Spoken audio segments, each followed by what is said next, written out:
Good morning student. आज हम कक्षा 9वीं जिसका नाम है पाठ 1 जिसका नाम है हमारे आसपास के पदार्थ। हमने इसका एक संपूर्ण पाठ का अध्ययन किया है। इसके बाद इसमें कुछ अभ्यास क्वेश्चन है। क्या है? कुछ अभ्यास क्वेश्चन है। इनका हम क्या करेंगे? अध्ययन करेंगे।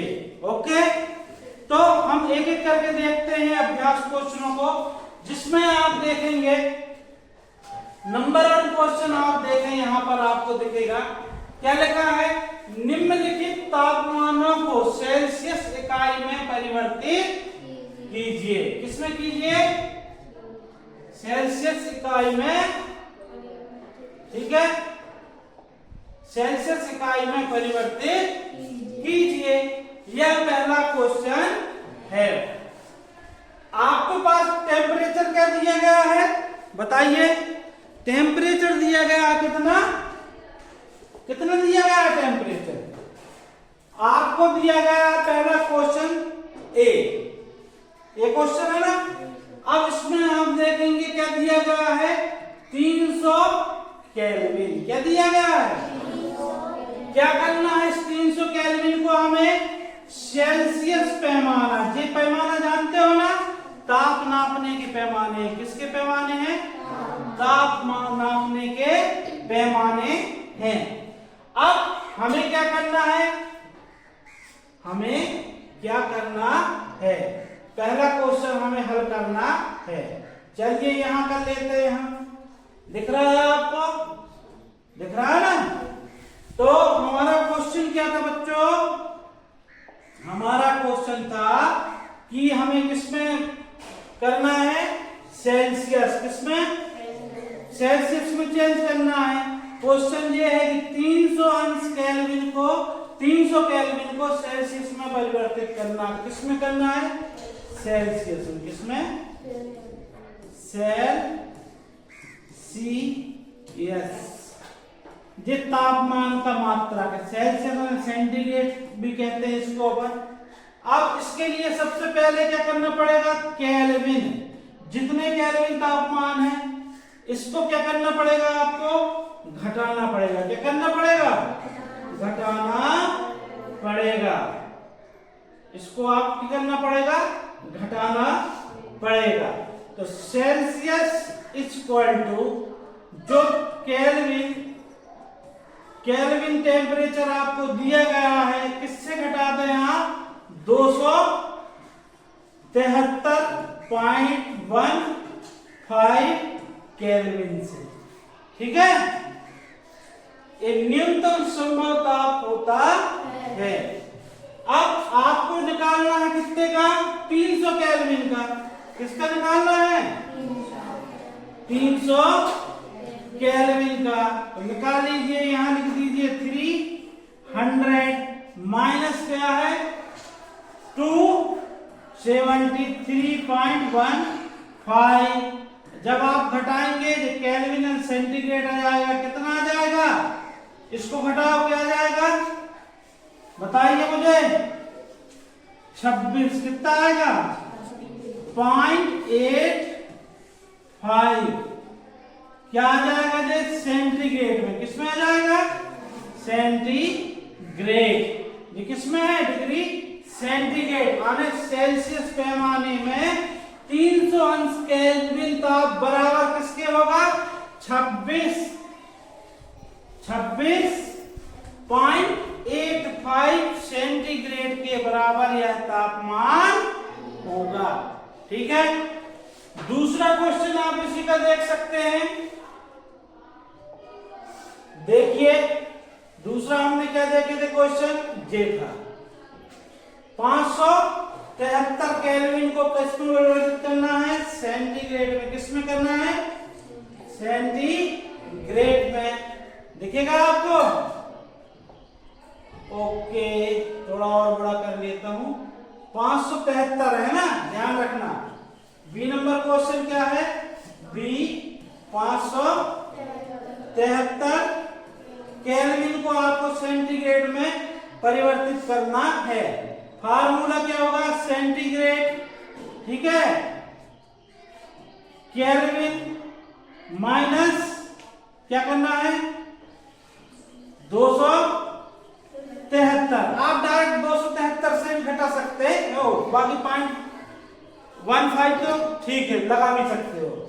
तो सेंटीग्रेड में आप कितना है ये 500 माइनस 273, सेंटीग्रेड कितना आ जाएगा, कितने डिग्री सेंटीग्रेड टेम्परेचर हो जाएगा। इसको घटाओगे तो क्या हो जाएगा बताओ, कितना आ जाता है, कितना आ जाता है, घटा दो आप। 3 में से 3 गए 0, 7 में 7 गए 0 और 5 में से 2 गए 3, 5 में से 2 गए 3, तो कितने सेंटीग्रेड हो गया 300 सेंटीग्रेड। ठीक है, इस प्रकार आप क्या कर सकते हो, परिवर्तित कर सकते हो। चलिए नेक्स्ट क्वेश्चन देखते हैं। नेक्स्ट क्वेश्चन क्या है आपका, देखते हैं। समझ में आ रहा नहीं आ रहा है, आ रहा है ना। नेक्स्ट क्वेश्चन आपका ये है, देखिए क्या दिया है, निम्नलिखित तापमानों को केल्विन तापमान में परिवर्तित कीजिए। तो इसके लिए भी एक सिंपल सा क्या है सूत्र है, आप लिख सकते हो। जैसे हमें 25 अंश सेंटीग्रेड को परिवर्तित करना है, किसको करना है 25 अंश सेंटीग्रेड को क्या करना है परिवर्तित करना है। चलिए यहाँ अपन यही कर लेते हैं, हम थोड़ी सी जगह बना के। ठीक है, इसको हमें किसमें बदलना है केल्विन में। किसमें केल्विन इक्वल टू क्या होता है सेंटीग्रेड, क्या हो जाएगा सेंटीग्रेड प्लस 273। तो केल्विन सेंटीग्रेड में कितना दिया है 25 प्लस 273, तो केल्विन कितना टेम्परेचर हो जाएगा, इसको जोड़ दो, बताइए कितना हो जाएगा। 5 और 3 8, 8 होगा ना, 7 8 9 और 2 का 2, तो 25 अंश सेंटीग्रेड तापमान कितने केल्विन के बराबर है 298 केल्विन के बराबर होता है। आई बात समझ में कि नहीं आई, आई ना, आ गई ना। 298 केल्विन के बराबर होता है। हमारे चैनल को सब्सक्राइब करें, लाइक करें और हो सके तो अधिक से अधिक शेयर करें। यह चैनल आपके सपोर्ट से ही आगे चल सकता है। चलिए अगला क्वेश्चन देखते हैं। इसका बी नंबर आप कर लोगे या आपके लिए होमवर्क रहा, क्या रहा होमवर्क में बी नंबर क्वेश्चन रहेगा, आप घर से करके लाएंगे या जो ऑनलाइन देखेंगे, जो वीडियो देखेंगे वो कमेंट्स में इसका आंसर दीजिएगा। ठीक है, अब देखो अगला क्वेश्चन है हमारा, क्या अगला क्वेश्चन, चलिए देखिए ये क्वेश्चन हमारा नंबर 3 का, किसका है नंबर 3 का है, दिख रहा है। ओके, नंबर 3 क्वेश्चन में जो हमने पढ़ा है, जो हमने सबसे पहले आप जो हमने पढ़ा है उसको अपने दिमाग में रिसीव कर लीजिए। ठीक है, कि उसको थोड़ा अपन पुस्तक को में जो पढ़े वही बस याद रखना है। वहीं से क्वेश्चन क्या है, नेफ्थलीन, क्या लिखा है नेफ्थलीन को रखा रहने देने पर, नेफ्थलीन को रखा रहने देने पर यह समय के साथ कुछ भी ठोस पदार्थ छोड़े बिना अदृश्य हो जाता है। कोई भी ठोस पदार्थ यहाँ नहीं छूट रहा है। नेफ्थलीन को रखे हैं आपने और कुछ भी ठोस आपको प्राप्त नहीं हो रहा है और वो गायब हो जा रहा है। क्या हो जा रहा है, मतलब अदृश्य होना, मतलब गायब भी हो जाना, एक प्रकार का अदृश्य हो जा रहा तो यह क्या है, यह क्या है, यह किस घटना का एक उदाहरण है, यह ऊर्ध्वपातन का। किसका है, किसका, ऊर्ध्वपातन। सुने देना, कौन सा, ऊर्ध्वपातन। क्या है, ऊर्ध्वपातन के कारण ऐसा होता है जब कोई ठोस बिना द्रव में परिवर्तित हुए सीधे काय में बदल जाता है, काय में बदल जाता है, बताइए, गैस में, काय में, उसी का उदाहरण नेफ्थलीन है ना। इसी प्रकार कपूर भी होता है जो अपन लोग जलाते हैं, वो भी डायरेक्ट ठोस से गैस बन जाता है। ठीक है,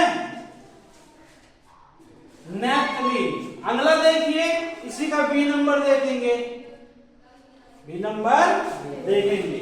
हमें इत्र की गंध बहुत दूर बैठे हुए भी पहुंच जाती है। हमें इत्र आने होता सेंट, क्या होता है, सेंट की गंध आप देखते हैं बहुत दूर आप बैठे हैं तो पहुंच जाएगी।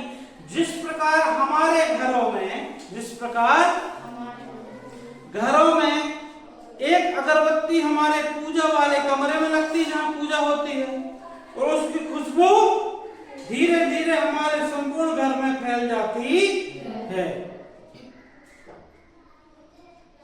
फैल जाती है ना। ऐसा क्यों होता है? तो हमने क्या पढ़े थे, विसरण। क्या पढ़े थे, विसरण। इत्र की गंध बहुत दूर बैठे हुए भी पहुंच जाती है। वो इसलिए पहुंच जाती है, किसके कारण पहुंच जाती है, विसरण के कारण। किसके कारण, विसरण के कारण। विसरण मतलब वह घटना होती है जिसमें क्या होता है, कोई भी पदार्थ अधिक सांद्रता से अधिक कम सांद्रता की ओर चला जाता है या फैलता है। अधिक सांद्रता से कम सांद्रता की ओर चला जाता है। चलिए नोट कीजिए इसका आंसर आप कैसे लिखेंगे। हम इत्र की गंध बहुत दूर बैठे हुए भी पहुंच जाती है, क्योंकि पहुंच जाती है क्योंकि इत्र या अब इत्र का नाम है, इत्र ही बोल देते हैं। इत्र कम सांद्रता से वायु के साथ अधिक सांद्रता के कारण वायु में कम सांद्रता की ओर फैलता है, जिससे हम दूर बैठे हुए भी क्या हो जाएगा, दूर बैठे हुए भी वो खुशबू हमारे तक पहुंच जाती है या हम तक पहुंच जाती है। किसके कारण, विसरण के कारण। विसरण क्या होता है, जब कोई पदार्थ कम सांद्रता से अधिक सांद्रता की ओर गमन करता है, यह घटना क्या कहलाती है, विसरण कहलाती है। क्या कहलाती है, आई बात समझ में। चलिए अगला क्वेश्चन देखते हैं, क्वेश्चन नंबर 4। क्या है, निम्नलिखित पदार्थ उनके कणों, मतलब कुछ पदार्थ दिए गए हैं और उनके कणों को आपको क्या करना है, बढ़ते हुए आकर्षण। किसके कारण, आकर्षण समझते हो ना, जिससे कोई चीज, मतलब वो वाले जिसके कारण कोई चीज ठोस है, कोई चीज द्रव है और कोई चीज गैस है। तो तीन चीजें दी गई हैं आपके सामने। यहाँ पर आप देखिए ध्यान से, एक दिया गया है जल, एक दी गई चीनी और एक दी गई है ऑक्सीजन। ठीक है, तो सबसे पहले यह पता होना चाहिए कि ये पदार्थ के कौन से रूप हैं। जल क्या है बेटा, जल क्या है हमारा, द्रव है। क्या है, द्रव है। चीनी क्या है हमारी, चीनी क्या बताइए, ठोस है। क्या है, और ऑक्सीजन क्या है, गैस है ना। चलिए अब एक चीज आपको पता है कि ये ठोस, द्रव और गैस तीन चीजें दी गई हैं। तो हमने पढ़ा है, क्या पढ़ा है, इसको कैसे व्यवस्थित करना है, बढ़ते हुए आकर्षण के अनुसार व्यवस्थित करना है। ठीक है, तो व्यवस्थित कर दो। हमें पता है, हमें जो ठोस होता है, जो क्या होता है, उसमें सबसे ज्यादा आकर्षण बल होता है, इसी कारण तो ठोस का एक निश्चित आकार और निश्चित आकृति होती है। तो यहाँ हुए आकर्षण के अनुसार लग व्यवस्थित करना। तो सबसे पहले किसका नाम है? क्रम के अनुसार, ठीक है। तो सबसे कम किसका है? नंबर 1 इधर आ जाएगा क्या? ऑक्सीजन आ जाएगा ना, क्योंकि बढ़ता क्रम सबसे कम इसका है। क्यों है इसका? क्योंकि यह क्या है? गैस है ना, गैस, इसलिए इसका है। इसके बाद किसका आ जाएगा नाम? नंबर 2 जल का आ जाएगा। किसका आ जाएगा? जल का। जल क्या है बच्चे? द्रव है। क्या है? द्रव है। द्रव में गैसों से थोड़ा अधिक आकर्षण बल पाया जाता है, मतलब उनके कणों में। और नंबर 3 में कौन आ जाएगा? नंबर 3 में कौन आ जाएगा? चीनी। चीनी क्यों आ जाएगा? क्योंकि यह क्या है? ठोस पदार्थ है, और ठोसों में आकर्षण बल सर्वाधिक होता है। ठोसों में गुरुत्वाकर्षण बल सर्वाधिक होता है, इसलिए सबसे ज्यादा गुरुत्वाकर्षण बल किसका होगा? चीनी का। किसका होगा? चीनी का। किसका होगा? चीनी का होगा, ठीक है।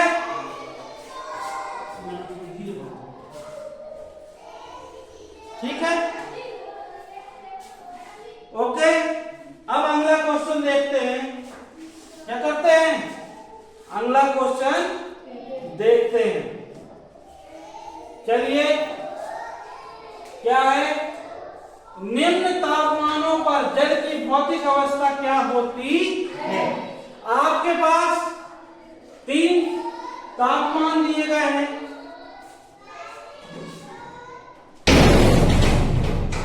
कितने तापमान दिए गए हैं? 3। इनमें आपको क्या करना है? जल की भौतिक अवस्था बताना है। किसकी? जल की। आप देखिए 5वीं में दिया निम्नलिखित तापमानों पर जल की भौतिक अवस्था क्या होती है। भौतिक अवस्था समझते हो ना? 2 अवस्था जो दिखती है, जिसको महसूस कर सकते हैं, ठीक है। तो सबसे पहले नंबर 1 में क्या दिया? 25 सेंटीग्रेड पर, 0 सेंटीग्रेड पर, 100 सेंटीग्रेड पर। 25 में जल क्या होगा बच्चों? इसमें जल क्या होगा? इसमें जल हमारा क्या होगा? द्रव। क्या होगा? द्रव अवस्था में होगा। कौन सी अवस्था होगी इसकी? द्रव। और 0 सेंटीग्रेड में क्या होगा हमारा पानी? ठोस। या जल कौन सी अवस्था में होगा? ठोस में होगा। कौन सी में होगा? और 100 सेंटीग्रेड में गैस, मतलब यह जल वाष्प के रूप में होगा। किसके रूप में होगा? जल वाष्प के लिए। अवस्था गैसी रहेगी, और किस रूप में होता है? जल वाष्प के रूप में होता है। देखिए 25 सेंटीग्रेड मतलब जैसे अभी जो टेम्परेचर है, अपने रूम टेम्परेचर है, अपने वातावरण का टेम्परेचर लगभग यही रहता है। तो इस समय पानी जब गिलास में भी लेते हैं तो द्रव रहता है, लेकिन जब हम क्या करते हैं? फ्रिज में बर्फ जमा देते हैं 0 सेंटीग्रेड में, तो वहां बर्फ जम जाती है। ये ठंडी के दिनों में टेम्परेचर बहुत कम होता है तो बर्फ जम जाती है। और कौन सा हमारा? गैसीय अवस्था। जब पानी को हम क्या करेंगे? गर्म करेंगे। क्या करेंगे? तो वो भाप, जल वाष्प भाप के रूप में उड़ने लगता है। वो अवस्था क्या कहलाती है? जलीय अवस्था कहलाती, मतलब गैसीय अवस्था कहलाती है।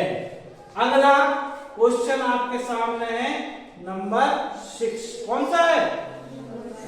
नंबर 6। आपको क्या करना है? पुष्टि हेतु कारण देना। क्या करना है? कारण देना। क्या करना है? कारण बताएंगे। क्या बताएंगे? कारण कि जल कमरे के ताप पर द्रव है। क्यों है? क्यों कमरे के ताप में द्रव होता है? दूसरा क्या है? लोहे की अलमारी कमरे के ताप पर ठोस है। क्यों ठोस है? भाई आपको कुछ जल कमरे के ताप पर द्रव है, तो द्रव की कैसे पुष्टि करोगे कि यह द्रव है? द्रव में एक गुण पाया जाता है। क्या का पाया जाता है? बहने का। क्या है का? बहने का। इसका आयतन तो निश्चित होता है लेकिन इसमें बहने का गुण होता है। और जो हमारा लोहे की अलमारी में क्या होता है, लोहे की अलमारी देखें वो ठोस इसलिए क्योंकि उसका आकार भी निश्चित है। क्या निश्चित है? आकार। लोहे की अलमारी का आकार देखे होंगे इस टाइप का होता है ना। और इसका आयतन भी निश्चित होता है ना। यह एक दो सामान्य कारण हो सकते हैं, और भी कारण आप दे सकते हो। ठीक है, इस क्वेश्चन को और भी कारण आप दे सकते हो। अब क्वेश्चन नंबर 7 देखें। कौन सा देखें? 7 देखें। इसमें क्या दिया गया है कि 273 केल्विन पर बर्फ को ठंडा करने पर तथा जल को इसी तापमान पर ठंडा करने पर शीतलन का प्रभाव अधिक क्या होता है? 273 केल्विन पर बर्फ को ठंडा करने तथा जल को इसी तापमान पर ठंडा करने पर शीतलन का प्रभाव अधिक क्यों होता है? अधिक क्यों होता है? यह क्वेश्चन भी आपका होमवर्क है। ठीक है, इसके बारे में आपको लिखना है। ओके, अगला, उबलते हुए जल अथवा भाप से जलने की तीव्रता किसमें अधिक होती है? समझेंगे इसको, हम समझा दे रहा है इसको। देखिए, उबलते हुए जल अथवा भाप में जलने की तीव्रता, मतलब गर्म पानी में ज्यादा जलोगे कि भाप में ज्यादा जलोगे? किसमें ज्यादा जलोगे?